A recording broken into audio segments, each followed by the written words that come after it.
Hello, Louisiana. I'm Kerry Martin, and this is the Voice of Louisiana Agriculture podcast for Thursday, September 19th of 2019.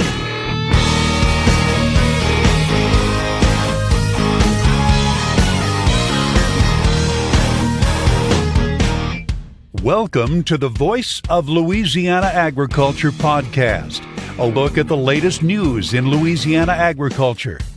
Now, here's the host of the Voice of Louisiana Agriculture podcast, Kerry Martin. What is the U.S. Cotton Trust Protocol, and how does it affect the U.S. cotton industry? We'll talk more about that with Louisiana cotton producer Ted Schneider of Lake Providence. He chairs the Cotton USA Sustainability Task Force. We'll have that conversation with Ted Schneider coming up later in the podcast. But first, here's a look at news headlines. Former U.S. Secretaries of Agriculture, going all the way back to the Reagan administration, stood together today in support of the U.S.-Mexico-Canada trade agreement. U.S. Agriculture Secretary Sonny Perdue says it was an honor to band together with so many former secretaries in support of the USMCA. Very important to me that we all have joined forces to really to announce unanimous support of the trade deal. These folks here and I and the others who signed the letter know how important trade is to our farmers. We've built a very productive environment in the United States by virtue of technology and genetics and many other things. And our farmers are so productive that they have built a supply chain that's really dependent upon moving product offshore.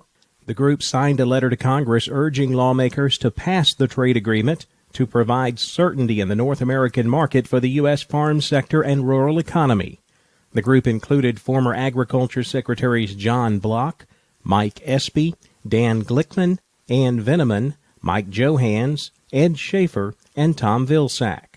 Secretary Perdue says the letter shows support for USMCA crosses all political parties. The Department of Agriculture is giving dairy producers an extra week to sign up for the Dairy Margin Coverage Program. USDA's Bill Northey told lawmakers Thursday the deadline will extend to September 27th. Northey made the comment during a House Agriculture Subcommittee on General Farm Commodities and Risk Management hearing. The latest USDA forecast shows slight yield declines for both corn and soybeans. Michael Clements has more.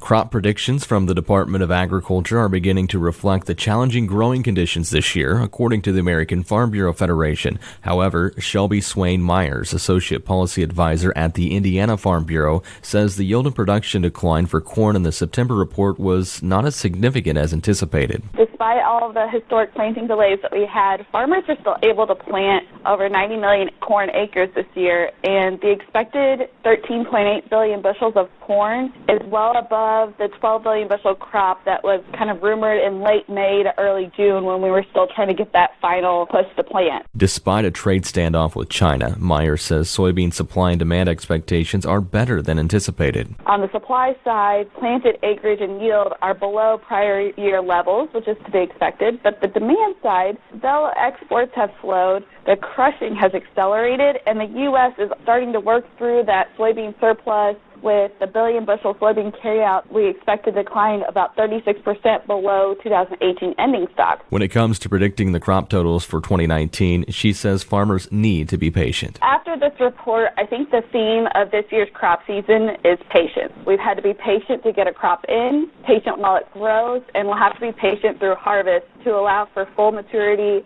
and to get the crops out when appropriate. Find more analysis of the report on the Market Intel page at fb.org. Michael Clements, Washington. U.S. Agriculture Secretary Sonny Perdue has designated 2 Louisiana parishes as primary natural disaster areas. Producers who suffered losses due to 2 separate disaster events may be eligible for USDA Farm Service Agency emergency loans. The 2 parishes affected in the declaration include Catahoula Parish, who suffered losses due to flooding that occurred between September 1st of 2018 and July 17th of 2019, and Vermilion Parish, who suffered losses due to excessive rain and flooding that occurred between June 5th and June 15th of 2019. Producers in contiguous parishes are also eligible to apply for emergency loans. So in addition to Catahoula and Vermilion, farmers in Avoyelles, Caldwell, Concordia, Franklin, LaSalle, Tensas, Acadia, Cameron, Iberia, Jeff Davis, and Lafayette are also eligible to apply for emergency loans. We're seeing an increase in eastern equine encephalitis and West Nile cases in horses this year. Louisiana Commissioner of Agriculture and Forestry, Dr. Mike Strain. We now have 23 horses confirmed with Eastern and West Nile. Last year we only had 8. So again, there's been an uptick in the number of horses with these arboviruses. And of course they are transmitted by mosquitoes. And Eastern and West Nile is highly fatal in horses and also can affect people. West Nile virus can also affect humans. Strain says we have 5 cases of West Nile virus in humans so far this year. That is a look at some of the latest news headlines in Louisiana agriculture. Remember, you can always check our website, voiceoflouisianaagriculture.com, for the latest news in Louisiana agriculture. While you're there, be sure to sign up for our daily e-newsletter. It's called The Daily Voice. Click the button in the middle of the home page, fill out your name and email address, and we'll send the Daily Voice right to your inbox every weekday morning at 5 a.m. Now let's look at the markets on the Voice of Louisiana Agriculture podcast. We saw a higher close today in both the corn and soybean markets. Oliver Slope is with Blue Line Futures on the trading floor in Chicago. We're kind of in that time of year where the news cycle slows down a little bit, and you're seeing that reflected in price action here today, acting similar to a stick in the mud for that corn market, but still relatively upbeat. And we got some good news across the wires this morning. Great exports, some of the best that we've seen in a while. That's definitely a silver lining, but we want to see this become a trend going forward. And if we can see that, I think the opportunity, the upside, is very nice. We know the funds have a pretty decent sized net short position, so if we're able to get a continuation of good news, that being exports, get out above technical resistance, I wouldn't be surprised to see that create a little bit of a short covering rally. Now for the resistance pocket that we're looking at, 377 to 381, this has been the top end of the range after breaking down from last month's USDA report. We can achieve consecutive closes out above here. There's really not a lot in the way until you get back to that gap that we left a month and a half ago or so, up at 392 3/4. November soybeans up 4 1/4, closing at 893. January up 3 3/4, 906. Corn was higher. December corn up 1 1/2, 372 3/4. March corn up 1 1/2, 384.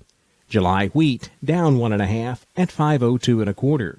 Rough rice closed higher. November rice up 5 1/2, 1236 1/2. January rice up 8 cents, closing at 1256 a hundredweight.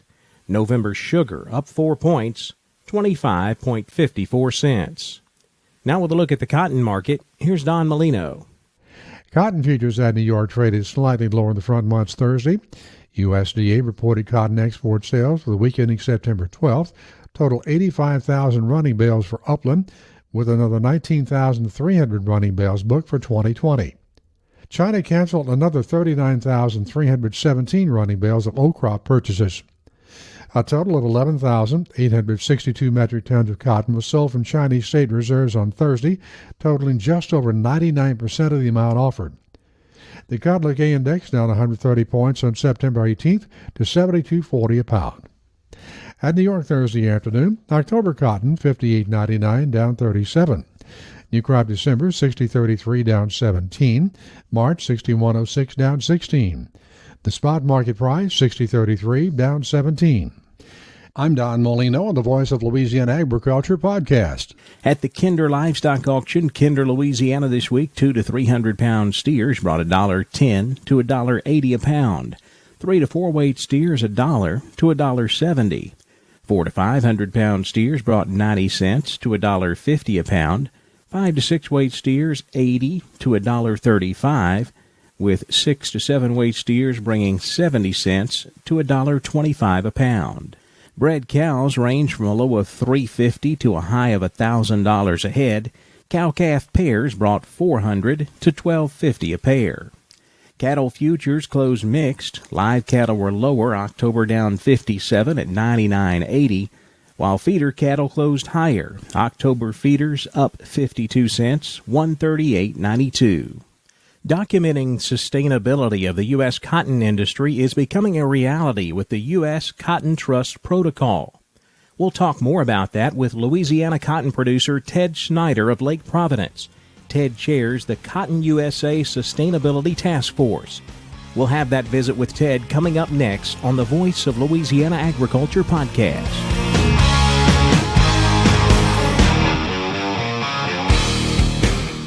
This is Trace Atkins for the Louisiana Farm Bureau Federation.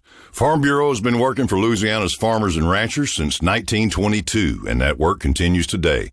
If you're a farmer or rancher, Farm Bureau wants you to join and be a part of their family. Farm Bureau knows you're busy running your operation, so while you're at work on your farm or ranch, Farm Bureau is watching out for your interests. So join today. The Louisiana Farm Bureau Federation, the voice of Louisiana agriculture.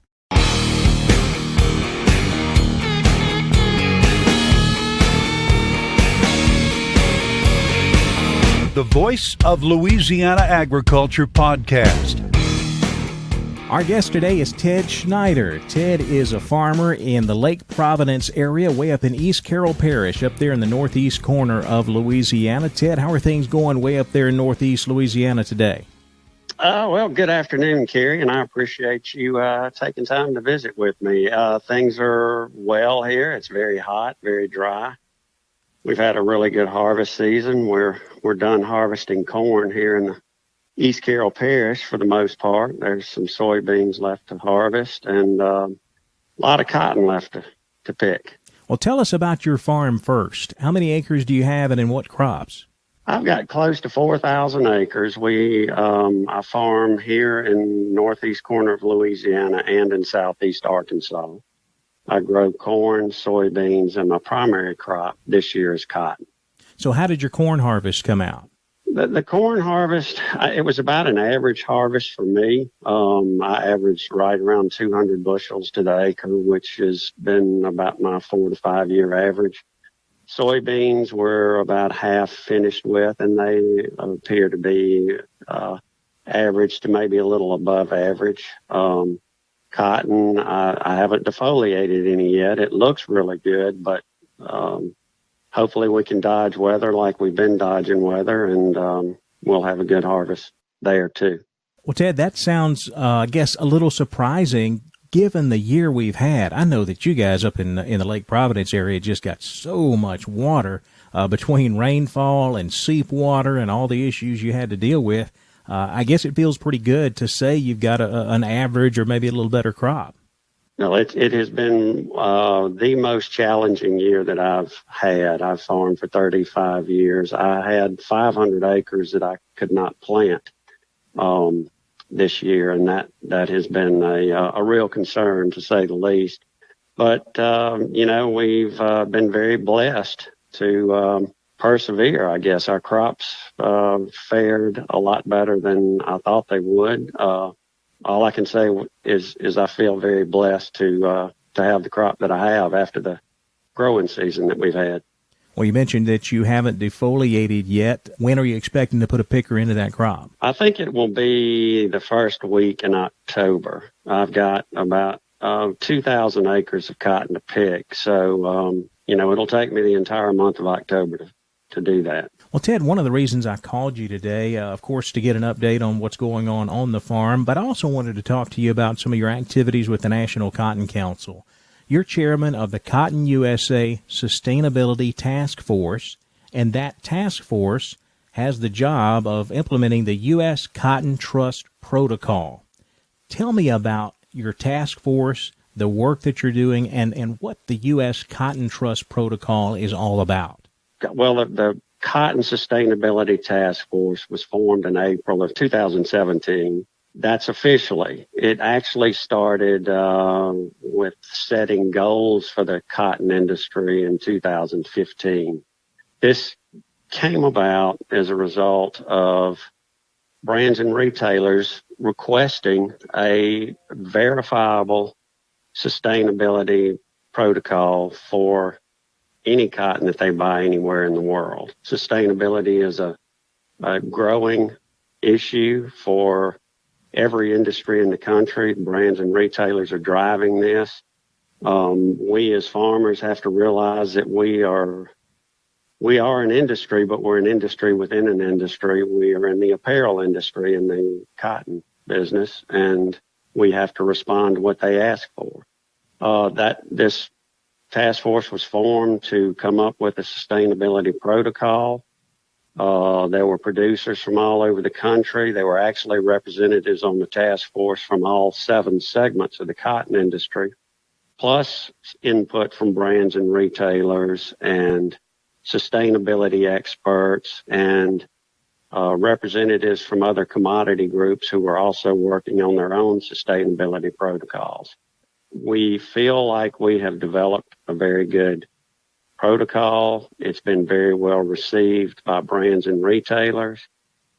This year, 2019, we have about 200 cotton producers across the country who are participating in a pilot program, and that's been well received by producers. That was a key for us as a task force to develop a protocol that would not only be acceptable to brands and retailers, but it also had to encourage producer participation. Without producer participation, we wouldn't have a viable protocol. So we feel like we've developed a good product, and in 2020, we hope to fully roll this out, and we're excited about it. Now, in order to become a protocol producer, what does a grower have to do to get into this program? A grower has to spend about 45 minutes on our website. It's trustuscotton.org. He has to go in and tell us about his farm, the crops that he grows, cotton, where he gins his cotton, that sort of thing, just a profile of his farming operation. And then there's a questionnaire that's about 100 questions that focus on sustainability issues like resource efficiency and worker safety issues. There's about 9 different set of questions, 9 different categories, with about 10 questions each that a producer has to answer.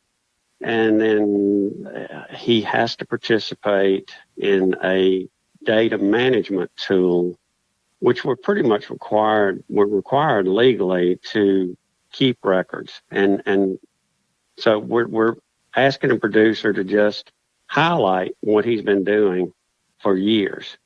I filled it out. Everybody that I've talked to who's filled out the questionnaire, it's taken them about 30 to 40 minutes. And pretty much that's it. You just have to keep your records. And then about 2 to 5% of the farmers who are participating will get audited, or we call it verified, by independent third-party verifier who is an expert in sustainability. And that's what creates the viable sustainability program for brands and retailers. It's the third-party verification. Well, Ted, I know that you have been very involved in the cotton industry. Last year, you were chairman of Cotton Council International. In that role, did that kind of set you up or expose you to seeing things in the industry that led you to want to get involved in this program? Very much so. It was an eye-opening experience. Last year I went to Asia 4 different times and met with brands and retailers in 9 different countries. And sustainability was a huge issue everywhere we went. We explained our program. It was well received. Our brands and retailers like U.S. cotton. They do view U.S. cotton as the most sustainably produced in the world, but they just need the verification, the third-party independent verification that we are what they believe. Again, that website, trustuscotton.org. Ted, if a producer wants to get involved in that, is that all they have to do, go onto that website and get signed up? That is it. That is all he has to do. Like I said, we try to make it as least burdensome to a producer to participate. It's incredibly important that we get as many producers to sign up for this program, and that was a goal of ours as a task force to make it as least burdensome for a producer, but also at the same time meet the needs of our customers.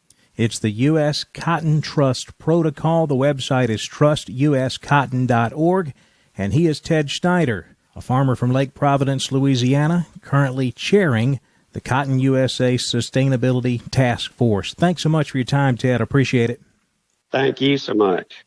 That is the Thursday edition of the Voice of Louisiana Agriculture podcast. We'll be back with you tomorrow, but in the meantime, be sure to connect with us on social media. We're on both Facebook and Twitter. The handle is @VoiceOfLAAg. We'll see you tomorrow right here on the Voice of Louisiana Agriculture podcast. Thanks for listening to the Voice of Louisiana Agriculture podcast. This podcast is produced by Carrie Martin and the Louisiana Farm Bureau Federation. For more information, be sure to check out our website, voiceoflouisianaagriculture.org and lafarmbureau.org.